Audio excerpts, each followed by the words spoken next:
자, 창업환경문서 6주차 이제 3교시 시작하겠습니다. 여러분도 그냥 강의만 듣고 있으려면 힘드시죠?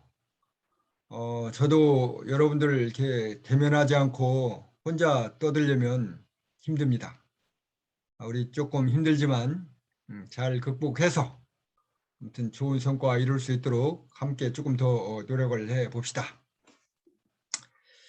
자, 창업환경 분석을 하는데 내부 환경, 내부 역량 분석을 한다고 그랬어요. 창업환경 분석은 여러분 그 창업을 하는 데 있어서 실패 확률을 좀 줄이고 성공을 할 수 있도록 성공의 어떤 확률을 높일 수 있도록 하기 위해서 환경 분석을 한다고 그랬고요.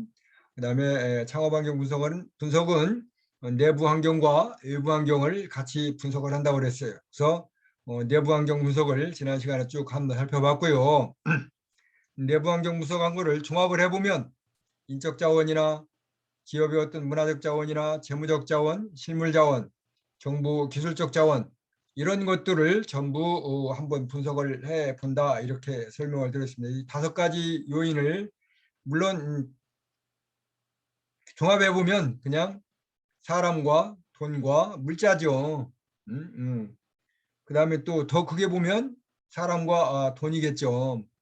물론 뭐 물자가 없으면 돈으로 다 하면 되는 거니까. 그런데 그중에서도 이 기업 문화라는 게 또 있죠.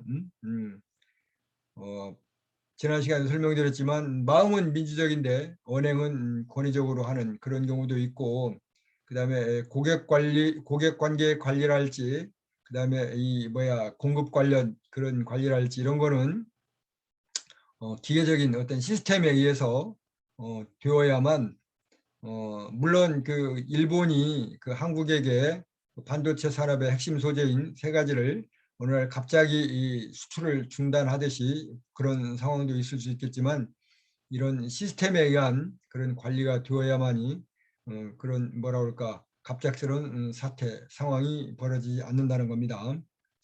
자, 이와 같이 내부 환경 역량을 분석하는 종합까지 한번 봤고요. 이제부터는 외부 환경을 분석을 합니다. 자, 일단 내적으로 어떠한 요인들이 있는지를 쭉 알아봤는데, 그러면 내부에 어떤 요인이 있느냐 하는 것도 알아봐야 되겠죠. 이제 국내나 국제 규제에 따라서 산업이 위축되는 호황을 맞이하는 경우가 있겠죠. 바로 우리나라 같은 경우는 이제 이 에너지가 그런 문제가 있죠. 중동으로부터 오일을 이제 수입을 해와야 되는데 그 중동 오일 가격이 뭐 갑자기 높아진다 할지 그런 문제. 그다음에 이제 우리나라는 또 남북한이 이렇게 분단되어 있다 보니까 북한의 어떤 그런 정치적인 그런 뭐 영향으로 인해서 뭐 군사적인 뭐 부분적인 도발을 한다 할지. 그다음에 최근에도 있었지만은 정치적인 어떤 그런 상황이 있어가지고 뭐 노상이 뭐 대무를 하는 뭐 이런 경우가 있다 할지. 그다음에 이제 환경은 물론 탈석탄, 뭐 탈원전 뭐 이런 것도 있겠지만 뭐 그 여름철에 뭐 갑자기 뭐 기후가 이렇게 변경이 돼가지고 또 뭐 겨울에도 기후가 변경돼서 폭설이나 뭐 폭우가 온다 할지. 뭐 이런 것들은 여러 가지가 다 우리 그 내부적으로 할 수 없는 외부 환경 요인이거든요. 이런 요인들. 그다음에 이제 사람의 문제인데 이 소비자의 마음은 뭐 항시 변하는 거지요. 그렇지만 그 변화는 어떤 일정한 틀은 있는 거기 때문에 그런 소비자의 어떤 트렌드의 변화. 그다음에 또 과학 기술이 급속도로 발전을 하고 있죠. 기술의 발전 속도와 기술의 발전 범위 이런 것들이 속도도 엄청 빠르고 범위도 엄청 많다 이 말이야. 그다음에 신제품 출시도 뭐 옛날에는 10년 간격으로 나왔다면 지금은 뭐 5년 간격으로 나오고 제품의 변화, 뭐 디자인 것도 뭐 급속도로 많이 이렇게 변한 산업의 호황이나 위축되는 경우가 뭐 이런 것 때문에 생길 수가 있다. 그래서 그런 경제적인 상황이나 사회문화적인 이런 상황도 충분히 고려를 해야 된다. 이런 얘기고요. 자, 이런 거를 국내나 국제나 어떤 소비적인 그 소비자의 어떤 트렌드나 이런 거를 전부 다 봤을 때 결국은 어떤 영향이냐면 이 패스트 분석이라고 이제 분석 툴이 나오는데 지금은 패스트 플러스 E에서 엔바이러먼트에서 환경까지도 나가고 그다음에 정치에서 이제 뭐 정치 따로 법 따로 해서 패스트 플러스 뭐 L에서 로우 앤드 엔바이러먼트에서 뭐 이렇게 나가겠는데 어쨌든 패스트 분석을 기본으로 합니다. 패스트 분석은 뭐냐? 정치, 폴리티컬, 경제, 이코노믹, 그다음에 소셜, 사회적 환경, 그다음에 테크니컬에서 기술적 환경 앞자리 따서 뭐 영어로 패스트 분석이라고 해요. 근데 아무튼 정치, 경제, 사회, 기술적인 그다음에 시장 어떤 환경이나 공급자 환경 뭐 이런 것까지 다 분석을 하는 것이 패스트 분석인데 여러분 읽어보시면 다 아시겠죠. 정치 뭐 그 여의도에서 법을 만들면 따라야 되겠죠. 그 최근에도 뭐 언론 뭐 언론에 관련된 그런 뭐 법을 또 만드느니 어찌느니 하는데 그다음에 부동산 또 규제 법안 그래서 뭐 부동산 가격이 뭐 또 어떻게 들썩들썩하죠. 뭐 이런 다양한 법들을 정치인들이 만든다 이 말이에요. 그러면 그 정치인들이 만든 법에 따라서 이 산업에 영향을 받는다는 거죠. 그다음에 이제 경제적 환경, 경기 흐름. 지금 같은 코로나 상황 인해서 경기가 불황이 오면 이 그 뭐야 침체가 되겠죠. 그래서 소상공인들이 지금 다 무너진다 이 말이에요. 그다음에 가격이나 물가 동향도 좀 알아봐야 되겠죠. 뭐 인플레이가 많아지면 이제 결국 가격도 뭐 올라갈 거고 물가 이자율도 높아질 거고 이런 경기 흐름도 좀 파악을 해야 될 거고 사회적 환경은 이제 인구가 제일 문제죠. 인구. 물론 이제 라이프 스타일도 문제가 되겠지만 인구 지금은 인구 절벽 시대라고 그래서 뭐 부부가 한 명도 안 낳는 경우가 있다 이 말이야. 부부가 뭐 0점 뭐 0점 뭐 그러니까 한 명도 안 낳는 부부가 많은 거야. 물론 결혼을 안 하니까 또 뭐 그 저 인구가 뭐 출산을 안 되겠지만 결국은 또 뭡니까? 결혼 자체를 또 안 하는 경우도 많죠. 어쨌든 이래서 인구, 뭐 연령, 소득, 라이프 스타일 이런 사회 구성원의 변화. 그다음에 이제 사회적 가치. 그동안에는 진짜 양보다 질보다 양이었어요. 배가 불러야 되니까 일단 잘 먹었다 이 말이야. 근데 이제는 뭐 유기농을 찾는다 이 말이야. 유기농 그다음에 뭐 질 좋은 거를 찾는다. 그다음에 뭐야 또 그 국산품을 애용하자 해가지고 이제 국산품을 많이 이렇게 뭐 찾았고 수입품을 뭐 자제를 시켰고 뭐 이런 경우도 있었죠. 그다음에 기술적인 환경 신제품이 막 나온다 이 말이에요. 전화기의 변화를 보면 여러분들이 알 수 있죠. 지금 저도 지금 스마트폰이 이게 몇 개째인데 2년 단위로 하나씩 바뀐다 이 말이에요. 지금은 또 최근에 뭐 폴더블 폰 이렇게 뭐 여는 폰이 나왔다. 근데 조금 지나면 전부 다 그걸로 다 바꿀 거야. 아마 지금의 폰도 뭐 갤럭시 뭐 S 얼마 이것도 다 쓸만한데 또 새로 나온 그 폰이 있으면 다 그걸 바꾼다 이 말이에요. 이런 기술적인 환경이 이렇게 변화되기 때문에 기술의 변화에 따라서 제품이 생산되는 것도 이렇게 변화돼 신제품이 자주 나온다 이 말이죠. 그다음에 이제 시장의 어떤 경쟁 환경, 시장 규모, 대체제, 카메라와 스마트폰 여러분 뭐 아시겠죠? 그다음에 공급자 환경, 일본의 어떤 반도체 수출을 금지하는 이런 행위, 독점일 경우에 이제 이런 현상이 많이 나타나겠죠. 이런 것들을 분석하는 것이 뭐다? 외부 환경입니다. 그래서 내부 환경과 외부 환경을 잘 분석을 해야 이제 본인들의 어떤 우리 전략이 나오는 거야. 음? 음. 자, 그래서 이제 그 외부 환경과 내부 환경을 잘 분석을 해서 이제 이 나의 전략을 만들기 위해서 이제 이 수학 분석을 하는 겁니다. 강점과 약점은 나의 강점과 약점을 판단을 해야 되겠죠. 나의 강점과 약점을 판단을 해야 됩니다. 내가 돈이 많다. 나는 뭐 물건 없으면 돈 주고 사면 된다. 나는 기술이 좋다. 조금 뭐 저 제품이 좀 저기 한 거 와도 내가 기술적으로 다 고칠 수 있다. 우리 회사는 뭐 고급 인력이 많다. 그다음에 뭐 어지간하면 뭐 경제계나 뭐 언론계 뭐 이런 데 다 인맥이 다 돼 있다. 뭐 해결할 수 있다. 아무튼 우리 회사의 강점이 뭐냐? 우리 회사의 약점이 뭐냐? 그 다음에 이제 정치, 경제, 사회, 문화, 기술 뭐 이런 측면에서 기후 요인과 위험 요인을 찾아야 됩니다. 자, 예를 들면 이제 부동산 뭐 규제법을 만들든지 아니면 또 뭐 무슨 법을 만들어서 그럼 그 법이 과연 나한테 도움이 될 것이냐 아니면 위험이 될 것이냐. 이런 것이 이제 필요한 거죠. 뭐 그다음에 예를 들면 오일 가격이 그 국제 유가가 뭐 떨어졌어. 그러면 나한테는 이익이 되느냐, 뭐 손해가 되느냐, 기회냐, 위협이냐. 그다음에 인구가 지금 적게 되는데 인구가 적어졌어. 그러면 이 인구 적어지는 이것이 나한테 기회냐, 위협이냐. 그 산부인과 같은 경우에는 어떻게 되겠어요? 이 뭐 아기라니까 요새 뭐 산부인과 의사들이 다 폐업을 한다고 그러잖아요. 그러면 이거는 뭐 일단 위협이다 이 말이야. 그런데 그 하나하나 둘난 이 아기에게는 정말 엄청난 그 뭐라 그럴까 투자를 하죠. 고모, 이모, 뭐 누나 뭐 할 것 없이 아무튼 그 아기한테 여러 가지 그래서 어린이 산업이 또 되는 거야. 그다음에 이제 또 노인 산업, 노인 인구가 갑자기 많아졌다 이 말이야. 베이비붐 세대들이 그 지금 그 2020년대 이후에 이제 거의 50 우리나라는 58년 개띠 중심으로 2, 3년 사이 그래서 한 5년 정도의 이 베이비붐 세대들이 엄청나게 많죠. 그래서 6.25 전쟁 끝나고 55년부터 쭉 태어난 인구들이 이제 2020년 되면서 60세, 55세, 60세 이제 되니까 막 퇴직을 막 한단 말이에요.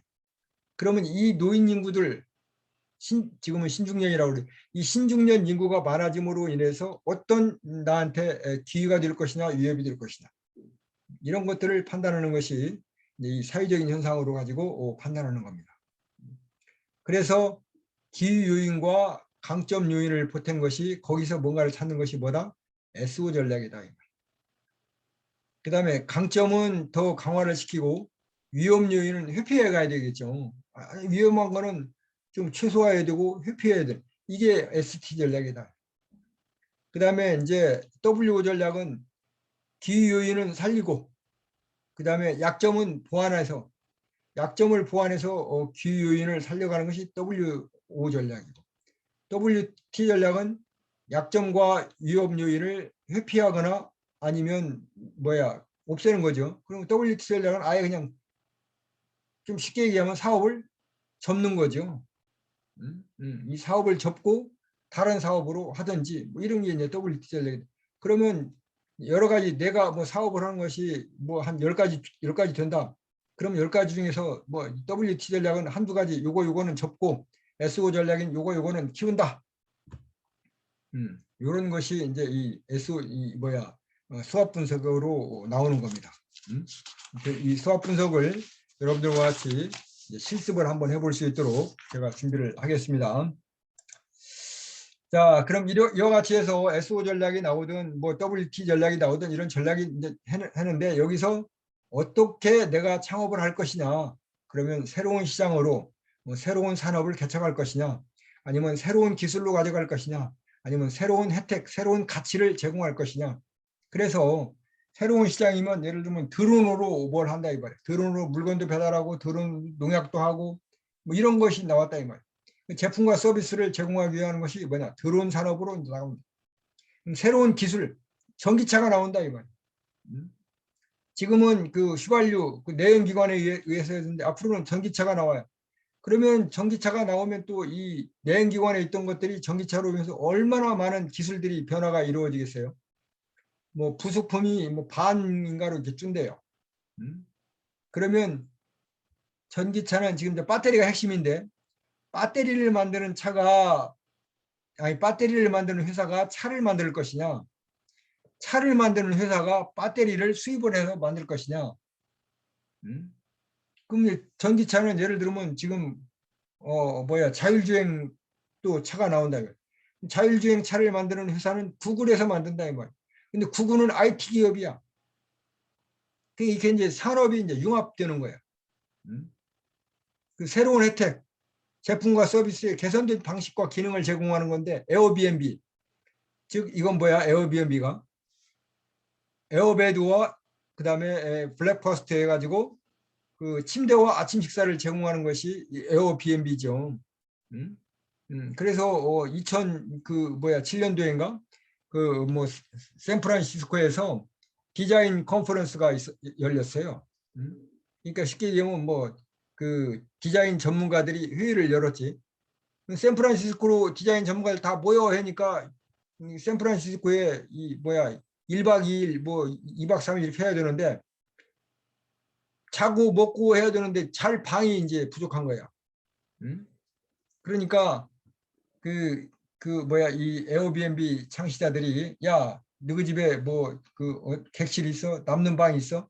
그 남는 방에 좀 우리 손님 하나 오는데 우리 뭐 김 박사 오는데 이 박사 오는데 뭐 거기다 좀 재워주고 아침 좀 제공해줘라. 그럴까? 그럼 너네 집은 이 박사, 너네 집은 김 박사, 뭐 또 너네 집은 뭐 송 박사 뭐 이렇게 해서 몇 개 하다 보니까 가만히 있어봐. 이게 뭐 사업이 좀 되겠네. 그래서 야 그러면 우리 저 아침과 간단하게 아니 저 잠자리와 그 개인 집에서 방 하나와 아침을 제공해주는 간단한 이런 것만 할 수 있도록 한번 뭐 이렇게 엮어보자 해서 나온 것이 이제 이 새로운 가치를 제공하는 것이 뭐야? 간단히 그냥 집에서 아침 먹고 아니 잠자고 아침 먹는 그러면 그 지역에 그 집안에 어떤 문화와 전통 같은 것도 이해할 수 있고 뭐 호텔 가서 자면은 뭐 나를 서빙해 주는 사람이 아무도 없잖아요.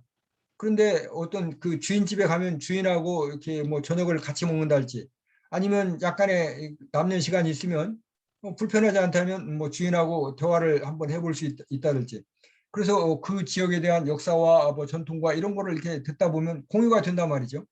음. 이렇게 새로운 가치를 제공하는 방식도 나왔다는 거예요. 그럼 이런 다양한 창업 유형이 있다는 거죠. 그래서 연령별로 창업 유형은 뭐 이거는 꼭 이렇게 한다는 건 아니지만 20대에는 모험, 즉 벤처 창업을 그래서 20대들이 많이 하죠. 30대는 이제 약간의 자기 이제 적성도 알았고 자기 전문성도 알았으니까 그런 선택 창업을 하고 40대에는 20대, 30대 뭘 하든지 간에 창업을 아무튼 했을 거란 말이죠. 업을 했어요. 업을 했으니까 그게 이제 기반이 된 거야. 그래서 그 기반을 가지고 거기다가 자신의 경험과 지식을 보탠 이제 기반 창업이 되는 거겠죠. 50대는 이제 20대, 30대, 40대까지 쭉 해보니까 이제 자기 본인이 배웠던 안 배웠던 뭐가 됐어요? 전문가가 된 거야. 그 이제 전문 창업을 하는 거야. 학력 불문이야. 음. 그런데 이 이제 이 과학기술이 발달하다 보니까 내가 20대, 30대 배웠던 것이 지금은 이미 쓸모없는 기술이 돼버렸어.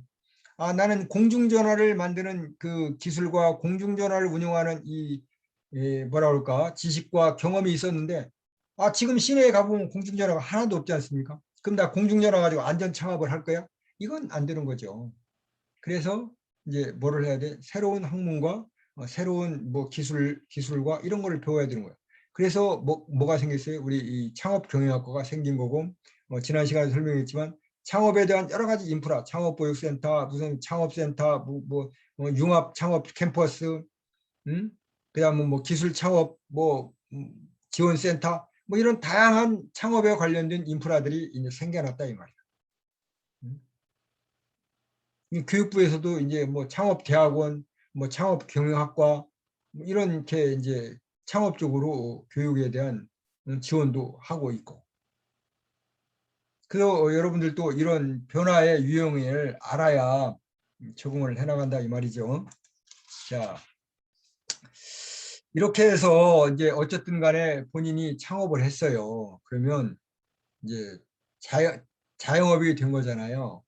물론 이제 창업을 한 규모가 크고 작고 뭐 이런 거는 있겠지만 그러면 자영업을 하려면 어떻게 해야 되느냐 이제 내부 역량을 강화하고 외부 환경에 대비해서 이제 이 수학 분석을 해서 이렇게 이제 분석을 했으니까 내부 역량을 강화하기 위해서는 창업자 적성에 맞는 업종을 이제 선택을 했겠죠. 그렇게 안 하면 창업 자체가 안 되니까 그 창업자의 적성에 맞아야 돼요. 평감상 정하기 싫으면 못하는 겁니다. 그다음에 고객, 종업원이 황제이고 스승이다. 제가 사례로 드는 것이 제가 어느 카페에 가보니까 이렇게 하더라고요. 종업원을 뽑을 때 신뢰감 있는 종업원을 뽑습니다. 물론 여러 가지 뭐라 할까 경력이나 뭐 학력이나 성격이나 이런 걸 테스트 해보겠죠. 뽑아서 종업원에게 일정한 권리를 인정을 해줍니다. 너 친구가 오면, 너 지인이 오면 그 친구나 지인에게 너가 뭐 5% 이내에서 아니면 뭐 10% 이내에서 그 팔고자 하는 그 상품에 대해서 디스카운트 해줄 수 있는, 할인해 줄 수 있는 여건을 네가 알아서 선택을 해라. 그리고 그 친구와 같이 뭐 5분이나 아니면 뭐 한 10분 정도는 이렇게 담화를 할 수 있는 시간을 줄 테니까 가서 해라. 그러니까 그 친구 이제 고객이 예를 들면 서너 명이 왔어요. 오면 테이블 하나 이렇게 앉지 않습니까? 그러면 종업원이 가서 야, 너 뭐 시킬 거야? 내가 좀 싸게 줄게. 네가 사장이야? 네 맘대로 하는 거야? 임마? 그래 나 이거 사장이야. 내가 막 5% 너들 오늘 내 10% 싸게 줄게. 딱 싸게 주고 가서 딱 앉아서 야, 너 저 사장님 계신데 안 가봐도 돼? 나 여기 뭐 너더러 같이 앉아도 돼? 이렇게 해가지고 딱 앉아서 말이야 이 대화도 하고 그 마치 본인이 그 사장은 아니지만 사장처럼 이런 할 수 있는 권리와 역할 역량을 조금 주셨다 이 말. 그러니까 가서만 이제 친구들이 입소문을 내지 않습니까? 야 거기 가니까 뭐 누가 거기 취업했는데 걔 참 잘했더라. 그 가서 한번 뭐 여러 가지 얘기도 듣고 하면 그럼 뭐 친구야 친구의 친구들이 또 몰고 온다 이 말이지. 이렇게 해서 고객도 황제고 중요하지만 종업원도 중요하더라. 종업 그 대신 이제 믿고 해야 되겠죠. 종업원을 전혀 못 믿고 너는 이거 완전히 종업원이지 이 일체 너 아는 사람이 와도 손님과 종업원 관계지 그 이상을 벗어나면 안 된다. 이거 CCTV 다 있다. 이래 놓으면 종업원 저 우리 내 아는 손님이 왔어. 근데 야 이거 얼마야? 얼마야? 야 잠깐 와봐. 안 돼. 나 지금 이러면 그다음부터는 이 손님으로만 오지 이 지인 이런 관계로 오는 게 아니라 이 말이야. 고객 관리가 안 된다 이 말이지. 그다음에 이제 뭐 품질과 서비스는 당연히 진짜 본인의 자존심 최대한 잘 해야 되겠죠. 그다음에 단순히 아마추어적인 그런 게 아니고 프로 비즈니스의 자질을 갖춰야 되고 그다음에 정보 수집과 분석이랄지 전문화, 차별화, 이 차별화는 수시로 연구하고 분석을 해서 대책을 해나가고 새로운 경영 마인드나 마케팅 기법이 나오면 도입을 해서 적용을 해야 됩니다.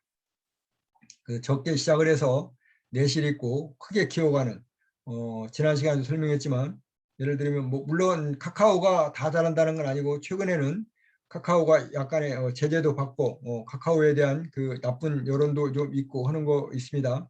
어쨌든 근데 카카오가 클 때는 카카오톡을 무제한으로 그냥 이렇게 공짜로 막 풀어서 고객이 많이 모였다 이 말이야. 근데 카카오 그 톡 하나로만 시작을 했어요. 그랬다가 이제 카카오톡이 이제 크니까 거기다가 이게 이제 상업성 그 이모티콘인가 뭐 이거를 넣었어요. 그래서 이제 상업화를 시작을 했어요. 그다음에 이제 거기다가 이제 뱅킹을 가입해서 카카오 은행이 이제 가는 거야. 그다음에 지금은 카카오 이제 문화를 만들어가는 거야. 카카오 서비스를 하고 뭐 예약 문화도 만들어가고 이렇게. 그래서 카카오 플랫폼 안에 가면 모든 게 이제 다 해. 카카오 이제 또 뭐 내비도 있잖아요. 그 이제 카카오 자체가 뭐가 되는 거예요? 하나의 이제 대기업, 문어발 기업이 이렇게 되는 거죠. 어쨌든 이렇게 적게 시작해서 내실 있게 차곡차곡 크게 키워가야 된다 하는 것입니다. 자, 그다음에 이제 소점포 경영 전략인데요. 소점포는 물론 우리 저 소점포 그 창업에 대해서 또 한 과목이 있죠. 그 우리는 그 뭐라 그럴까 간단하게 그냥 이렇게 그 이걸로 한 5분 내에 이렇게 설명을 하면 소점포 창업론에 가서 한 과목으로 나중에 또 배우도록 하고 경영자는 무엇을 만들고 무엇을 파느냐 그다음에 어떻게 만들고 어떻게 파느냐 이런 것도 다 중요하다 이 말이야. 그다음에 이제 어, 전에는 그 수요대 그 공급대 수요에서 수요가 많을 때는 어떻게 공급을 해도 다 팔렸어요. 질보다 양이었어. 그냥 많이 먹어야 되는. 그래서 서비스라는 것이 없었어. 근데 이제는 어느 때부터는 이제 그 고객을 배려해라. 그래서 배려 서비스가 나왔어. 이제는 고객이 감탄하고 감격할 수 있도록 해야 된다. 이야, 이 맛 정말 기가 막히다. 와, 거기 가니까 뭐 로봇으로 서비스 하는데, 야, 정말 그 로봇 서비스 말이야. 그 한번 다시 가보고 싶더라. 이렇게 감격하고 감탄할 수 있는 서비스가 되어야만 된다. 고객 관리, 고객의 어떤 특성을 파악하고 STP 전략, 첫 시간에 잠깐 설명을 드렸죠. 고객을 세분화하고 타겟팅을 해서 포지셔닝을 하는 거야. 그래서 A라는 고객이 오면 저 고객은 뭐 매운맛을 좋아해. 아니면 뭐 그 덜 매운맛을 좋아해. 아니면 저 고객은 뭐 A라는 그 뭐 짜장면을 좋아해. 이렇게 해서 그 고객에 대한 세부적인 거를 데이터화 시켜야 되는 거예요. 그래서 어떤 고객이 딱 오면 1번 고객, 저 고객은 짜장면 손님. 2번 고객, 저 고객은 짜장면과 짬뽕 고객. 3번 고객, 저 고객은 비빔밥 고객. 4번 고객, 저 고객은 뭐 한식 정식 고객. 뭐 이렇게 해서 STP 전략에 의해서 고객을 데이터화 시켜서 관리를 하면 그 고객도 오면 굉장히 좋아한다 이 말이에요. 그다음에 이제 점포 관리.